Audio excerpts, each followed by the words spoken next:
Y bienvenidos una nueva vez al canal de Tras las sombras de la historia. Hoy vamos a estar leyendo el libro Historia absurda del mundo 2. La idea es ir subiendo al menos un episodio por día, pero ya veremos porque, bueno, ya sabéis que eso de a mí de cumplir me cuesta. También, perdón, porque no suelo leer en voz alta y muchas veces mientras estoy leyendo me trabo y digo incoherencias. Y claro, como llevo 11 minutos grabando la misma lectura, no voy a repetirlo todo. Así que bueno, simplemente eso. También os recomiendo muchísimo comprarlo porque me está gustando bastante. Historia absurda del mundo 2. El fin de la historia. Ahora que sostienes este libro en tus manos, existen dos opciones. Has leído la primera parte o no sabes que existe una primera parte.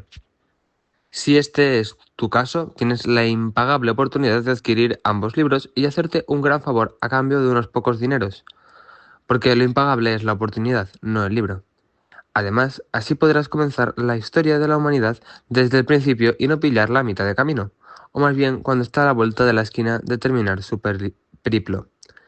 En ese primer volumen planteábamos la historia de la humanidad desde su inicio, empezando por definir qué es el ser humano, hablando sobre su evolución y terminando en el siglo XVIII al borde de la Revolución Francesa.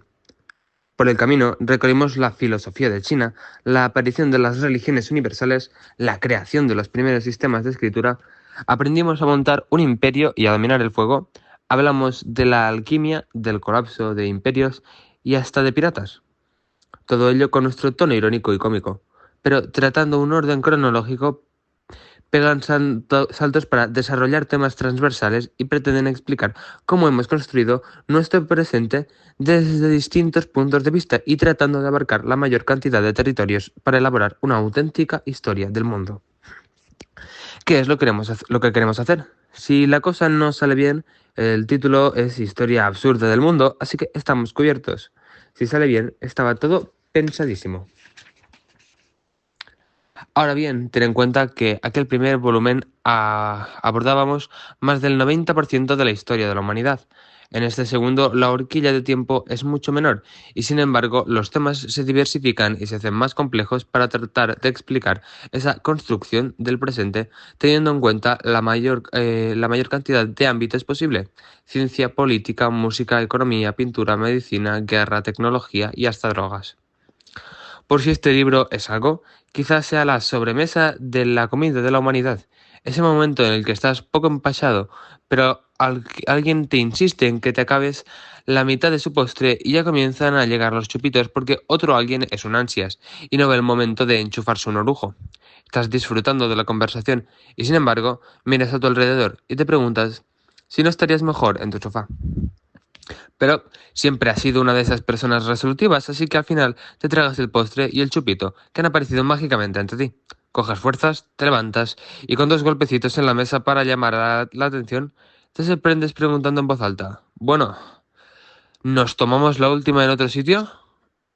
Como decimos en el libro anterior, dejamos a la humanidad tomándose la penúltima en el siglo XVIII y en este vamos a remontarla a ese mismo siglo, todavía tirando de la cuerda de la historia para explicar esos siglos y seguir conectando puntos hasta llegar a nuestros días. Postdata, si todo va bien, te acabarás liando y terminarás pidiéndote un kebab de madrugada en algún tujirio. Tú tan de hobbies y yo tan de rosado. Alcalde, todos somos contingentes, pero tú eres necesario. El Estado soy yo. La modernidad resultó en Europa en mucho humanismo, mucho Estado moderno y mucha racionalidad que estaban muy bien sobre el papel, pero eso no tuvo una rápida translación a un mundo poblado, sobre todo por campesinos y gentes humildes, no por intelectuales y grandes generales. El día a día de la gente corriente cambiaba lentamente. En muchos rincones del mundo sigue existiendo una división social en castas o estamentos, algo que nos recuerda a la Edad Media europea. En Europa, precisamente esos estamentos tenían su reflejo en la propia legislación, garante de un sistema de privilegios reservados a unos pocos. En lo alto de la sociedad se encontraban los privilegiados, aquellos que tenían pequeñas concesiones como la exención de impuestos o trato de favor ante la justicia, es decir, nobles y clero. Sin embargo, la mayoría de la población no gozaba de esos privilegios. Estos eran los no privilegiados. Pero, ¿qué privilegios eran esos que disfrutaba solo la crème de la crème? No respondían ante los mismos tribunales ni se les aplicaba la ley con el mismo rigor, y tampoco pagaban impuestos, porque antes Hacienda no eran todos, sino solo los pringados que no tenían un título nobiliario ni formaban parte de la Iglesia. Insistimos, poca diferencia con la organización de la Edad Media en bellatrones, oratorones y lavatrones, con prácticamente los mismos derechos y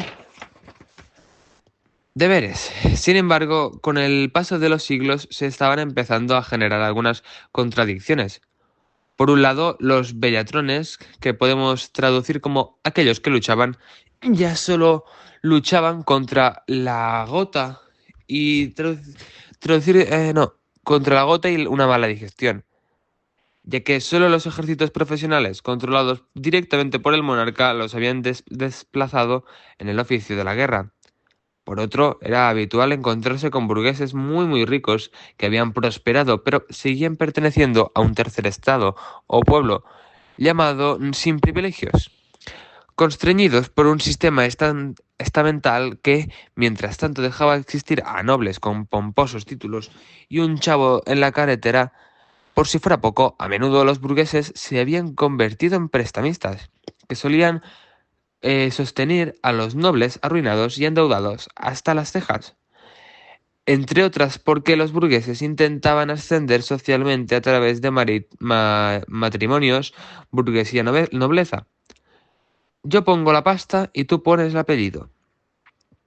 Esto había hecho que la división social entre estamentos se le añadieran otras divisiones dentro de cada grupo social: nobleza, clero, burguesía e incluso campesinado.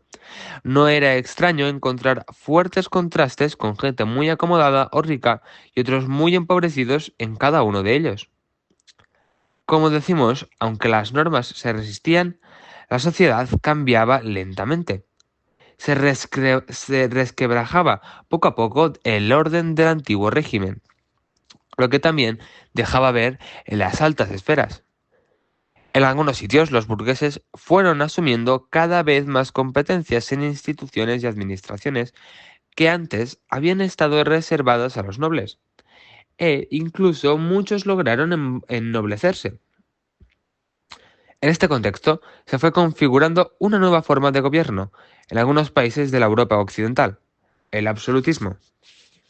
Entre los siglos XIV y siglo XV, no, perdón, siglo XIV y siglo XVII, las monarquías autoritarias europeas se habían vuelto cada vez más autoritarias, valga la redundancia, como vimos en la anterior historia absurda del mundo, hasta dar forma a lo que llamamos una monarquía absoluta, aquella en la que el rey no tiene, en apariencia, ninguna limitación más allá de la propia voluntad, pudiendo cambiar a placer leyes, magistrados, sentencias judiciales y además, mientras no tocase demasiado los huevos a los privilegiados, claro.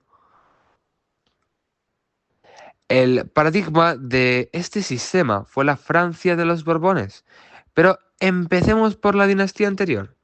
Desde el siglo XV, con la dinastía de los Capeto, al frente de Francia, el país había explorado las vías de la centralización, reduciendo la autonomía de los nobles en sus señoríos y creando una red de intendientes que vigilaba la aplicación de las leyes aprobadas por el monarca en todos los territorios, a cambio de un poco de pan y circo. Claro. Dicho de otra manera, los reyes entendían a los nobles, invitándolos a fiestas en la corte para que no tuvieran la tentación de montar conspiraciones y movidas varias. La frase «París bien vale una misa». En mitad de las guerras de religión en Francia, por azares del destino, Enrique de Borbón, primero de la Casa de Borbón, se convirtió en el sucesor del trono francés. Pero había un pequeño problema. Él era protestante y Francia era una corona católica. Así que después de muchos dimes y diretes, el 25 de julio de 1593 se convirtió al catolicismo en una misa celebrada en Saint-Denis, en París. Ante esta situación, Enrique habría pronunciado su mítica frase: «París bien vale una misa». No existe evidencia alguna de que Enrique pronunciase esa frase, pero desde luego parece que sí que lo pensó, porque gracias a su conversación se hizo con el trono de Francia como Enrique IV. Con la llegada de los Borbones al trono, siguieron explorando las posibilidades de centralizar la administración. En esa dirección trabajaron dos de sus primeros ministros, los cardenales Richelieu y Mazarin. Sin embargo, se encontraron con la resistencia de los cuerpos intermedios y las autoridades territoriales, que estaban a la que saltaba, y, en cuanto tenían la oportunidad, la liaban parda. Mazarin ejerció como primer ministro en los primeros años del reinado de Luis XIV, durante los cuales consiguió sofocar una serie de revueltas populares que reafirmaron el poder del monarca, al tiempo que Francia aprovechaba algunos tropiezos de la monarquía hispánica para la construcción de su propio imperio. A la muerte de Mazarin, Luis XIV se había convertido ya en el rey más poderoso de toda Europa y uno de los más influyentes de todo el mundo. Se considera a Luis XIV el mejor ejemplo de monarca absoluto, y de hecho a él se le atribuye el uso de una expresión que, con toda probabilidad, es anterior a su reinado, pero que resulta muy ilustrativa. El Estado soy yo. El absolutismo implica la asociación del Estado y el rey. Es decir, la soberanía de una nación no reside en el pueblo, sino en el propio monarca. Él designaba a los gobernadores y a los jueces. Él hacía la mayoría de las leyes. El rey era todos los poderes y no estaba sometido a ninguna de sus propias leyes.